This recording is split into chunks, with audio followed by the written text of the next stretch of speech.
ड्रामे के अगले एपिसोड्स में आपको दिखाया जाने वाला है कि एक बार फिर से शर्जीना और मुस्तफा के दरमियान अलैदगी होगी, क्योंकि जो टीजर दिखाया गया है उसमें शर्जीना कहती है कि मुस्तफा अब वो मुस्तफा नहीं रहा जिससे मुझे कभी मोहब्बत हुआ करती थी। मुस्तफा बदल चुका है और इसी वजह से शर्जीना अपने माँ बाप के घर भी जाएगी। होगा कुछ इस तरह से कि मुस्तफा, जैसा कि टीजर में दिखाया गया है कि वो कहता है जिसके पास पैसा है उसकी हर तरफ इज्जत है और जिसके पास पैसा नहीं उसके 2 टके की औकात नहीं। यानी घर वालों के तानों और लोगों की बातों ने मुस्तफा को अब ये सोचने पर मजबूर कर दिया है कि किसी भी तरीके से बस उसे पैसा कमाना है और इसी वजह से वो ज्यादा से ज्यादा रकम कमाने की खातिर जुआ लगाना शुरू कर देगा। क्योंकि जब भी वो शर्जीना को इस तरह देखता है वो सोचता है कि शर्जीना मेरी बीवी है, मैं इसके लिए कुछ भी नहीं कर पाया, इस फर्नीचर से घर में लेकर आ गया, इसका मनपसंद का खाना नहीं इसे खिला सकता, इसकी कोई भी ख्वाहिश को पूरा नहीं कर सकता। मुस्तफा तो एहसास कमतरी का शिकार होकर रह जाता है और यही सोचता है कि बस उसे ज्यादा से ज्यादा पैसा कमाना है ताकि अपनी बीवी को खुश रख सके। मुस्तफा जुआ लगाता है और बहुत सारे पैसे इकट्ठे करता है। शर्जीना बहुत ज्यादा खुश होती है कि मुस्तफा पैसे कमा कर लाया है। शर्जीना नहीं जानती होती कि मुस्तफा आखिर पैसे कमा किस तरह से रहा है, लेकिन जिस दिन हकीकत उसके सामने आया होती है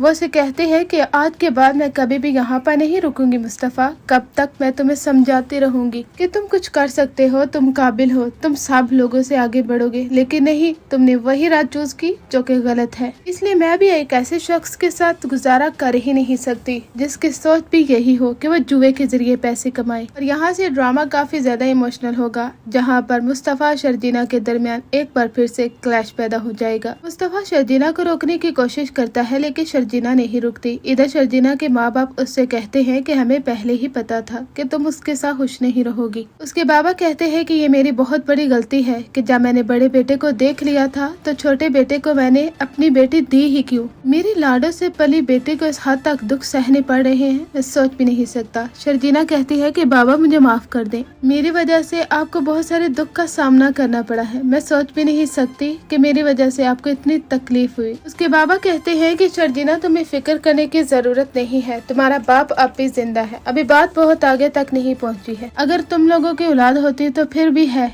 कि मैं इस रिश्ते को आगे बढ़ाने की कोशिश करता, लेकिन नहीं, तुम उस शख्स के साथ गुजारा कर ही नहीं सकती, इसलिए तुम उससे डाइवोर्स लोगी। कल डाइवोर्स के पेपर्स आ जाएंगे, उस पर साइन कर देना। और एग्जैक्ट यही सीन आपको अगली आने वाली एपिसोड्स में दिखाया जाएगा। मैं आपको अभी ही बता रही हूँ एज अ प्रेडिक्टेड स्टोरी, ताकि आपको पता चल जाए कि आने वाली अगली एपिसोड में आहर होने क्या वाला है। और आप लोगों के कॉमेंट्स का बहुत बहुत शुक्रिया जिन्होंने मेरे रिव्यूज को पसंद किया है और मेरी प्रेडिक्शन को। लेकिन आप फैंस का दिल एक बार फिर टूटने जा रहा है, क्योंकि एक बार फिर जब शर्जीना और मुस्तफा के दिल में अलैदगी होगी तो उनका दिल भी रेजा रेजा हो जाएगा, क्योंकि हम तो सिर्फ और सिर्फ मुस्तफा और शर्जीना को खुश ही देखना चाहते हैं।